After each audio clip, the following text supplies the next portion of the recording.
नमस्कार, आप देख रहे हैं न्यूज़ वन इंडिया। मैं हूं आपके साथ रितु तोमर। उत्तर प्रदेश विशेष की शुरुआत करेंगे लखनऊ से बड़ी खबर के साथ। आज सीएम योगी की समीक्षा बैठक होगी। शाम 6:30 बजे विकास कार्यों की समीक्षा करेंगे सीएम योगी आदित्यनाथ। चिकित्सा, शिक्षा, औद्योगिक विकास, मत्स्य, पशुधन जैसे विभाग शामिल होंगे इस बैठक में। और गंगा एक्सप्रेसवे, निर्माणाधीन medical college, Gorakhpur Ayurveda college, Bhadohi, Gorakhpur veterinary college की समीक्षा भी करेंगे मुख्यमंत्री योगी आदित्यनाथ। तो शाम 6:30 बजे ये समीक्षा बैठक की जाएगी। 5 कालिदास मार्ग मुख्यमंत्री आवास पर यह समीक्षा बैठक होगी, जिसमें कई विभागों के पदाधिकारी मौजूद होंगे और साथ ही चिकित्सा, शिक्षा, औद्योगिक विकास, मत्स्य, पशुधन जैसे विभाग शामिल होने के साथ ये विकास कार्यों की समीक्षा बैठक होगी। गंगा एक्सप्रेसवे, निर्माणाधीन मेडिकल कॉलेज, जितने भी मेडिकल कॉलेज हैं जो कि निर्माणाधीन हैं, कहां तक पहुंचे हैं, कहां तक निर्माण कंप्लीट कर लिया जाएगा, पूरा हो जाएगा। Gorakhpur Ayurveda college, Bhadohi, Gorakhpur veterinary college की विकास कार्यों को लेकर समीक्षा बैठक करेंगे मुख्यमंत्री योगी आदित्यनाथ, जो कि शाम 6:30 बजे होगी। 5 कालिदास मार्ग मुख्यमंत्री आवास पर ये बैठक होनी है, जिसमें कई विभाग भी शामिल होने वाले हैं। तो चिकित्सा, शिक्षा, औद्योगिक विकास, मत्स्य, पशुधन जैसे विभाग इस बैठक में शामिल होंगे। गंगा एक्सप्रेसवे, निर्माणाधीन medical college, Gorakhpur Ayurveda college, Bhadohi, Gorakhpur veterinary college की समीक्षा भी करेंगे इस बैठक में मुख्यमंत्री योगी आदित्यनाथ।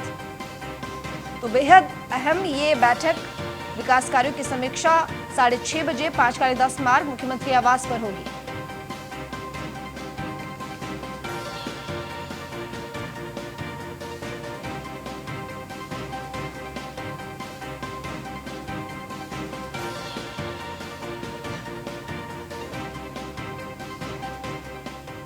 लखनऊ से बड़ी खबर है, जहां पर लव जिहाद पर कानून लाने की तैयारी में है अब योगी सरकार। गृह विभाग से कानून विभाग को भेजा गया है औपचारिक प्रस्ताव में लव जिहाद को लेकर कठोर सजा का प्रावधान है। मध्य प्रदेश की तर्ज पर उत्तर प्रदेश में कानून लाने की तैयारी में है अब योगी सरकार। लव जिहाद पर प्रभावी अंकुश लगाने की तैयारी में यूपी सरकार। लगातार मिल रही है लव जिहाद की घटनाओं पर, जितनी भी घटनाएं लगातार मिली हैं लव जिहाद को लेकर, तो उन पर लगाम लगाने के लिए, शिकंजा कसने के लिए ये कानून का प्रावधान आने वाला है। तो गृह विभाग ने प्रस्ताव बनाकर विधि विभाग को भेजा है और समीक्षा अब इस प्रस्ताव पर की जा रही है। तो जल्द ही अब कानून भी आ सकता है लव जिहाद पर।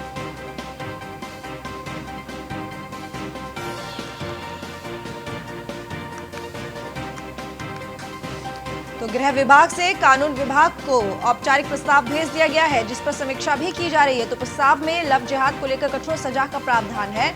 मध्य प्रदेश की तर्ज पर ये उत्तर प्रदेश में कानून लाने की तैयारी में है योगी सरकार। लव जिहाद पर प्रभावी अंकुश लगाने के लिए ये तैयारियां की जा रही हैं। तो जिस तरीके से लव जिहाद की घटनाएं मिल रही थी, उन पर लगाम लगाने के लिए, शिकंजा कसने के लिए ये प्रावधान कानून का लाया जा रहा है। तो गृह विभाग ने प्रस्ताव बनाकर विधि विभाग को भेज दिया है। अब इस पर समीक्षा की जा रही है और जल्द ही अब एक कड़ा कानून लव जिहाद को लेकर सभी के सामने उपस्थित होगा।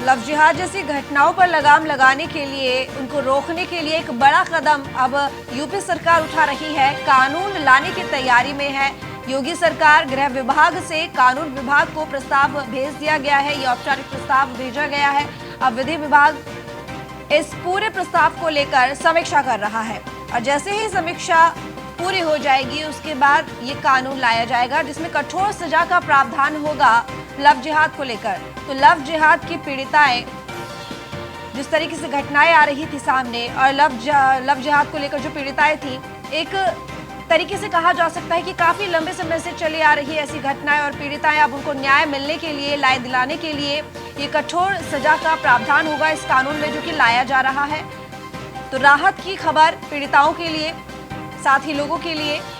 मध्य प्रदेश की तर्ज पर उत्तर प्रदेश में कानून लाने की तैयारी में योगी सरकार। लव जिहाद पर प्रभावी अंकुश लगाने के लिए एक बड़ा फैसला लिया जा रहा है और गृह विभाग ने यह प्रस्ताव कानून विभाग को भेज दिया है। तो विधि विभाग अब इस प्रस्ताव पर समीक्षा कर रहा है और जल्द ही हम सभी के सामने वो कानून होगा जिसमें कठोर सजा का प्रावधान होगा लव जिहाद के आरोपियों पर।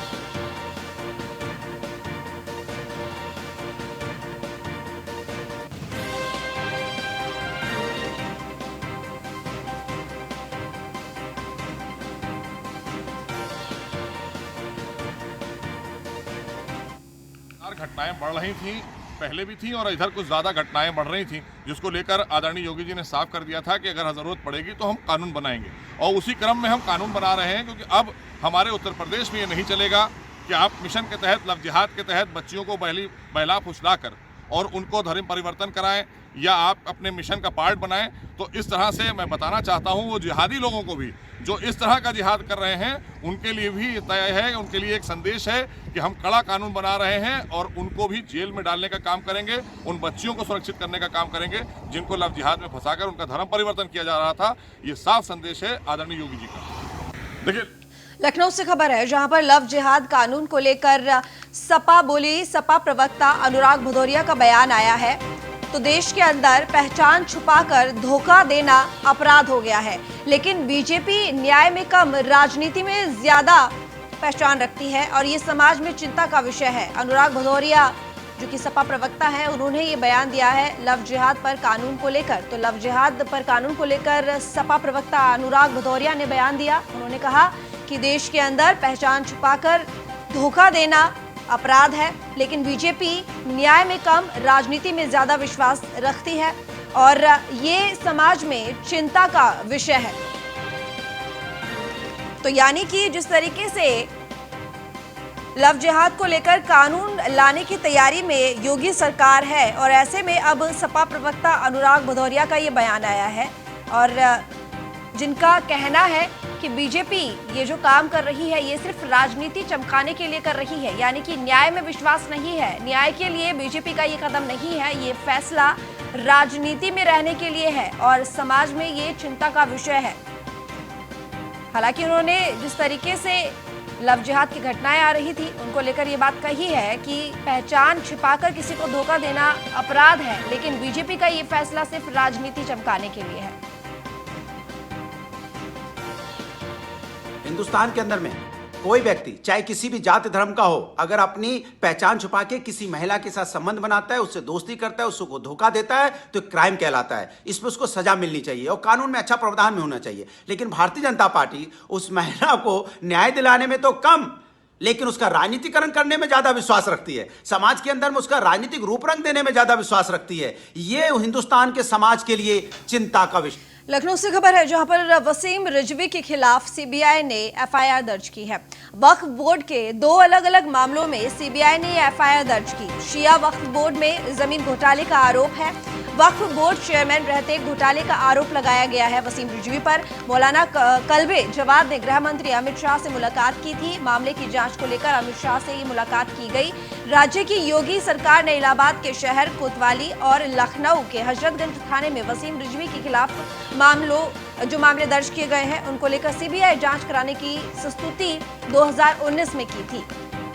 तो वक्फ बोर्ड के दो अलग अलग मामलों में सीबीआई जांच की जाएगी और एफआईआर दर्ज कर ली गई है। तो वसीम रिजवी के खिलाफ सीबीआई ने एफआईआर दर्ज की। वक्फ बोर्ड के दो अलग अलग मामलों में सीबीआई ने ये एफआईआर दर्ज की है। शिया वक्फ बोर्ड में जमीन घोटाले का आरोप है वसीम रिजवी के ऊपर और इसी वजह से अब सीबीआई जांच करेगी। मामले की एफआईआर दर्ज कर ली गई है। वक्फ बोर्ड के दो अलग अलग मामलों में सीबीआई ने एफआईआर दर्ज की। शिया वक्फ बोर्ड में जमीन घोटाले का आरोप है वसीम रिजवी के ऊपर। वक्फ बोर्ड चेयरमैन रहते घोटाले का आरोप लगा है वसीम रिजवी पर। मौलाना कल्बे जवाद ने गृह मंत्री अमित शाह से मुलाकात की थी। मामले की जांच को लेकर अमित शाह से ये मुलाकात की गई थी मौलाना कल्बे जवाद की तरफ से और इसी वजह से अब सीबीआई जांच इस पूरे मामले को लेकर की जाएगी और सीबीआई ने एफआईआर भी दर्ज कर ली है।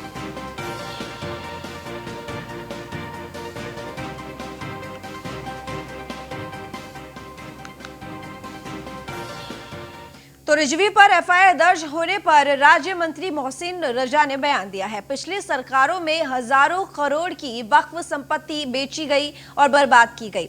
दोषियों को जेल भेजने और न्याय कराने का काम करेगी अब योगी सरकार। भ्रष्टाचार पर जीरो टॉलरेंस और सबका साथ, सबका विकास, सबका विश्वास की नीति पिछली सरकारों ने धर्मगुरुओं, समाजसेवी और पीड़ितों की जमकर बर्बादी होने दी थी। वक्फ संपत्तियां योगी सरकार कर रही है न्याय। और वहीं सीबीआई की ओर से एफआईआर दर्ज होने पर वसीम रिजवी ने बयान दिया है। क्या कुछ कहा है उन्होंने, चलिए सुनवाते हैं।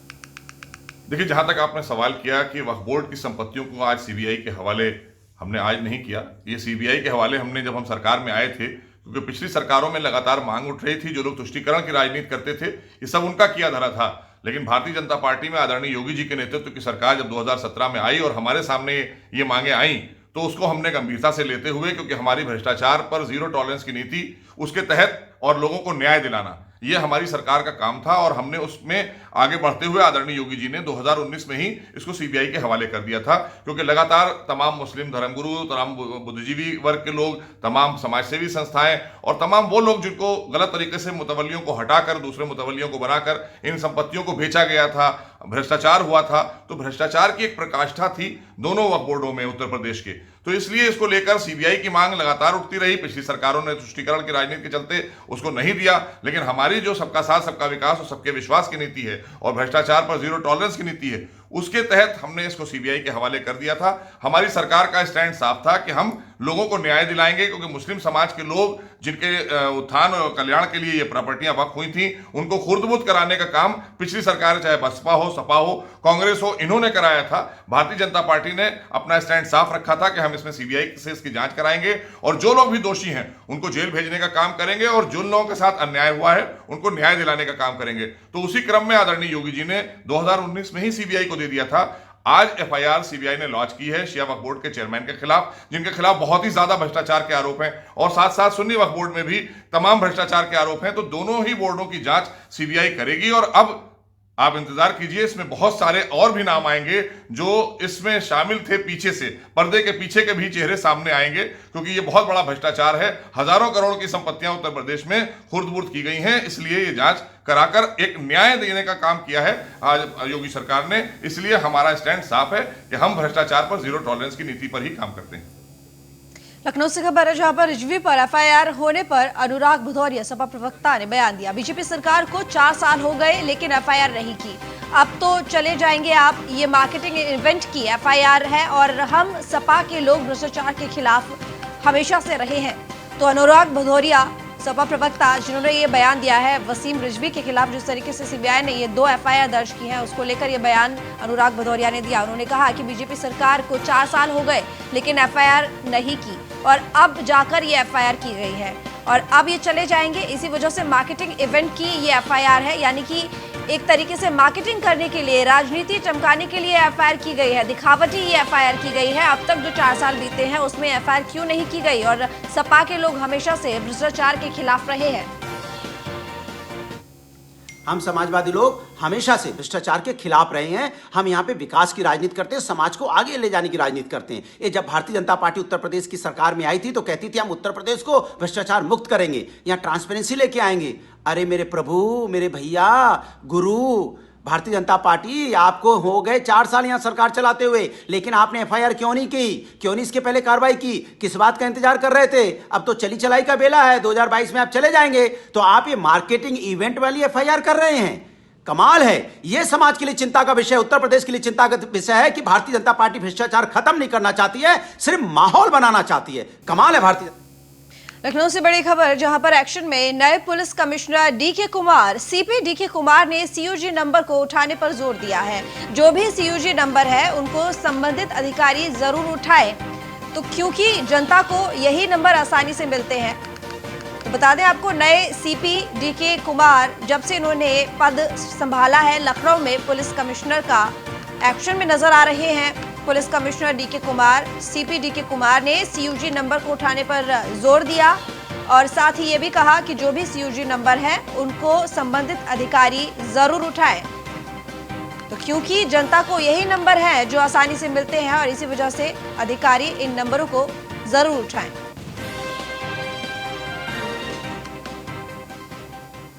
तो सूत्रों के हवाले से इस वक्त की बड़ी खबर आपको बता रहे हैं, जो कि लखनऊ से है, जहां पर लखनऊ कमिश्नरेट में फेरबदल की संभावना जताई जा रही है। डीसीपी, एडीसीपी, एसीपी और एसएचओ के तबादले हो सकते हैं। पदभार संभालते ही एक्शन में सीपी डीके ठाकुर नजर आ रहे हैं।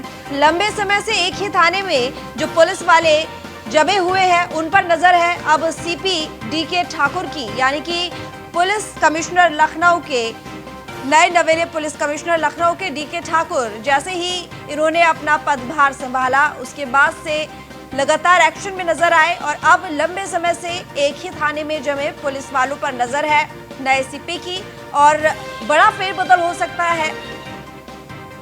तो बता दें आपको कि डीसीपी, एडीसीपी, एसीपी और एसएचओ के पदों में और साथ ही कार्यक्षेत्र में तबादले हो सकते हैं। तो पदभार संभालते ही एक्शन में नजर आ रहे हैं सीपी डीके ठाकुर। लंबे समय से एक ही थाने में जमे हुए पुलिस वालों पर नजर है नए सीपी की। तो एक बड़ा फेरबदल लखनऊ कमिश्नरेट में होने की संभावना है।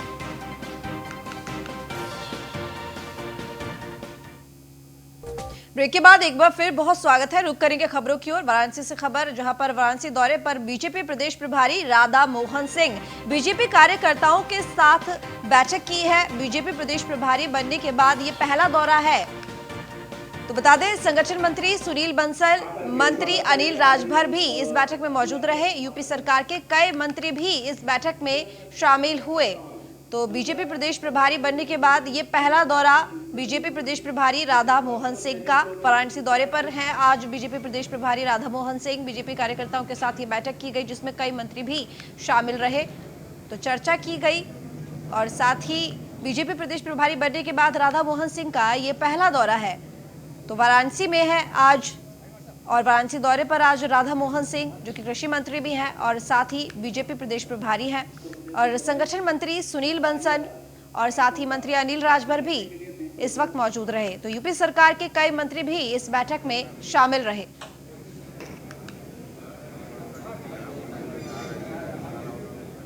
तो कार्यकर्ताओं के साथ बैठक की गई, मंत्री भी शामिल रहे। संगठन मंत्री सुनील बंसल, मंत्री अनिल राजभर मौजूद रहे, कई अन्य मंत्री भी इस बैठक में शामिल रहे। साथ ही संगठन किस तरीके से आगे बढ़े, किस तरीके से रणनीति तय की जाए, तमाम चर्चा इस बैठक में की गई। तो बीजेपी प्रदेश प्रभारी बनने के बाद ये पहला दौरा है राधा मोहन सिंह का।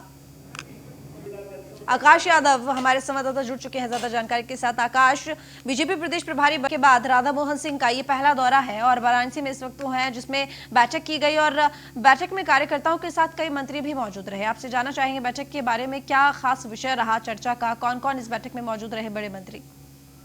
जी, आपको बता दें कि स्नातक खंड विधान परिषद चुनाव की तैयारी की समीक्षा के लिए ये कल प्रयागराज गए थे। आज प्रधानमंत्री नरेंद्र मोदी के संसदीय क्षेत्र वाराणसी में आए हैं। इनमें तमाम बड़े बड़े नेता मौजूद है। इसमें संगठन मंत्री सुनील बंसल के साथ खुद राधा मोहन सिंह है, कैबिनेट मंत्री अनिल राजभर, राज्य मंत्री नीलकंठ तिवारी, केदारनाथ सिंह एमएलसी, भाजपा के वरिष्ठ कई पदाधिकारी मौजूद हैं। लगातार संगठन की मजबूती के साथ साथ होने वाले चुनाव की तैयारी की भी समीक्षा ली जा रही है। ठीक, आकाश, वाराणसी में कब तक रुकेंगे? जी, अभी तो कुछ क्लियर तो नहीं है। आज हो सकता है आज यहाँ के बाद कहीं और निकलने का प्रस्थान करे। अभी पूर्ण जानकारी जितनी होती है हम आपको उपलब्ध कराते रहेंगे। ये जो बैठक चल रही है, ये खत्म हो गई है या फिर अभी भी चल रही है? नहीं, अभी बैठक तो चल रही, तमाम कार्यकर्ता आ भी रहे हैं, उसके बाद तमाम बातें चल रही हैं और वरिष्ठ पदाधिकारी वहाँ पे मौजूद भी हैं। ठीक, बहुत शुक्रिया तमाम जानकारी के लिए आकाश आपका।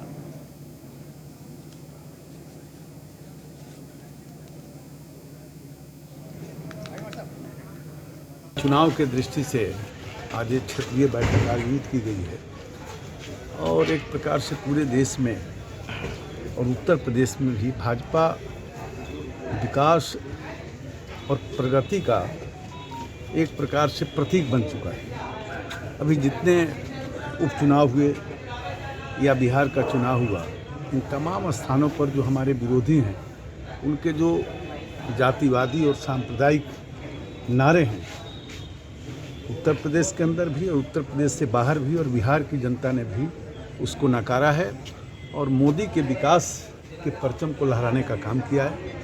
और मुझको लगता है कि उत्तर प्रदेश की जो धरती है, जहां प्रधानमंत्री जी का कुशल मार्गदर्शन है, अमित शाह जी, राजनाथ सिंह जैसे दृढ़ व्यक्तित्व का निर्देशन है, मार्गदर्शन है और योगी जी की साधना भी, वो सब मिला जुलाकर उत्तर प्रदेश में एक तरफा मामला है। चुनाव के दृष्टि से आज एक क्षेत्रीय बैठक आयोजित की गई है और एक प्रकार से पूरे देश में और उत्तर प्रदेश में भी भाजपा विकास और प्रगति का एक प्रकार से प्रतीक बन चुका है। अभी जितने उपचुनाव हुए या बिहार का चुनाव हुआ, इन तमाम स्थानों पर जो हमारे विरोधी हैं, उनके जो जातिवादी और सांप्रदायिक नारे हैं, उत्तर प्रदेश के अंदर भी और उत्तर प्रदेश से बाहर भी और बिहार की जनता ने भी उसको नकारा है और मोदी के विकास के परचम को लहराने का काम किया है। और मुझको लगता है कि उत्तर प्रदेश की जो ये धरती है, जहां प्रधानमंत्री जी का कुशल मार्गदर्शन है, अमित शाह जी, राजनाथ सिंह जैसे दृढ़ व्यक्तित्व का निर्देशन है, मार्गदर्शन है और योगी जी की साधना भी, वो सब मिला जुलाकर उत्तर प्रदेश में एक तरफा मामला है। चुनाव रुक करेंगे अगली बड़ी खबर की ओर। संत कबीर नगर से खबर है, जहां पर जिला अस्पताल की बदहाली और अस्पताल में स्ट्रेचर की सुविधाएं भी नहीं है। गोद में मरीजों को लेकर पहुंच रहे हैं तीमारदार। और आपको बता दें, शहर कोतवाली क्षेत्र के जिला अस्पताल का ये पूरा मामला है, जहां पर अस्पताल की किस तरीके से बदहाली है वो हम आपको तस्वीरों में दिखा रहे हैं। संत कबीर नगर से ये खबर है, जहाँ पर अस्पताल में स्ट्रेचर की सुविधाएं नहीं है और वहीं गोद में मरीजों को लेकर तीमारदार अस्पताल में पहुंच रहे हैं। तो शहर कोतवाली क्षेत्र के जिला अस्पताल का ये पूरा मामला है, जहाँ स्ट्रेचर भी नहीं है पेशेंट्स के लिए। और ये तस्वीरें बयां करती हैं कि किस तरह का हाल जिला अस्पताल का इस वक्त है। तो जिन सुविधाओं को लेकर लगातार कई तरीके के बड़े बड़े दावे किए जाते हैं, ये वही दावे हैं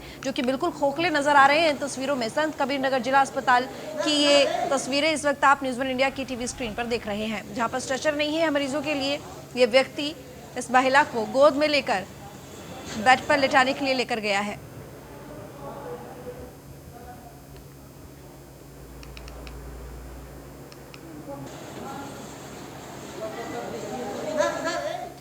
शैलेश त्रिपाठी हमारे संवाददाता जुड़ गए हैं। शैलेश, ये जो तस्वीरें दिखाई दे रही हैं संत कबीर नगर के जिला अस्पताल की, जहां पर जो पेशेंट है उनके लिए स्ट्रेचर नहीं है, बल्कि मरीज खुद यहां पर मरीज को गोदी में उठाकर उनके जो तीमारदार हैं वो बेड तक पहुंचाते हैं। तो जो इस तरह की व्यवस्था है, इस तरह की बदहाली है, आखिर ये क्यों है? अस्पताल प्रशासन का क्या कुछ कहना है इस तरह की व्यवस्था पर? देखिए, जिम्मेदारों की लापरवाही के कारण इस तरह की समस्याएं हमेशा बरकरार रहती हैं, जिसके कारण आज यह पहली घटना नहीं है कि जब मरीज को गोद में गाड़ी से गोद में उठा के ले जाया जा रहा है। इस तरह कई बार वाकये हो चुके हैं। हालांकि समन्वय जिम्मेदार पूरी तरह से लापरवाह बने हुए हैं और कहीं ना कहीं अस्पताल कर्मियों की लापरवाही। अस्पताल में 5 से 6 इंस्पेक्टर है, लेकिन अस्पताल कर्मी या मरीज और उनके जिम्मेदार जो इंस्पेक्टर जहाँ ले जाते हैं वो इमरजेंसी में दोबारा नहीं पहुंचाए जाते हैं, जिसके कारण अक्सर इस तरह की समस्याएं उत्पन्न होती है। अस्पताल के कर्मी भी इंस्पेक्टर से दवाइयां लाते हैं तो इंस्पेक्टर को कभी अंदर ही छोड़ देते हैं, कभी बाहर छोड़ देते हैं। जिम्मेदारों की पूरी तरह से इसमें लापरवाही मानी जाएगी, जिसके कारण इस तरह की समस्या होती है। हालांकि अधिकारी जो है लगातार इस संबंध में प्रयास करते रहते हैं, लेकिन कहीं ना कहीं स्टाफ की कमी और जिम्मेदारों की लापरवाही के कारण इस तरह की समस्या उत्पन्न होती है। लेकिन जिम्मेदारी लेने वाले ठेकेदारों की ही यहाँ पर इस तरीके से लापरवाही देखी जाएगी, तो आखिर किस तरीके से व्यवस्थाएं बेहतर होंगी? कौन इसकी जिम्मेदारी लेगा? कौन इसकी रिस्पॉन्सिबिलिटी लेगा?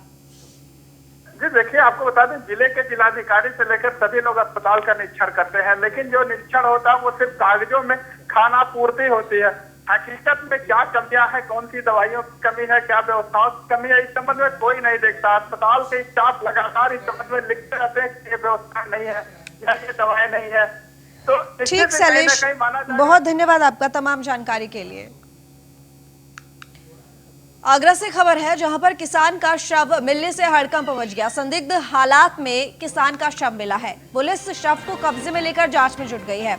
थाना इरादत नगर के गांव कदमपुरा का ये पूरा मामला है। तो किसान का शव मिलने से इलाके में हड़कंप मचा। संदिग्ध हालातों में किसान का ये शव मिला है। हालांकि पुलिस मौके पर पहुंची, शव को कब्जे में लेकर जांच में जुट गई है। थाना इरादत नगर के गांव कदमपुरा का ये पूरा मामला, जहां पर एक किसान का संदिग्ध हालातों में शव मिला। शव मिलने से इलाके में हड़कंप मचा हुआ है और साथ ही परिवारजनों में कोहराम मचा हुआ है।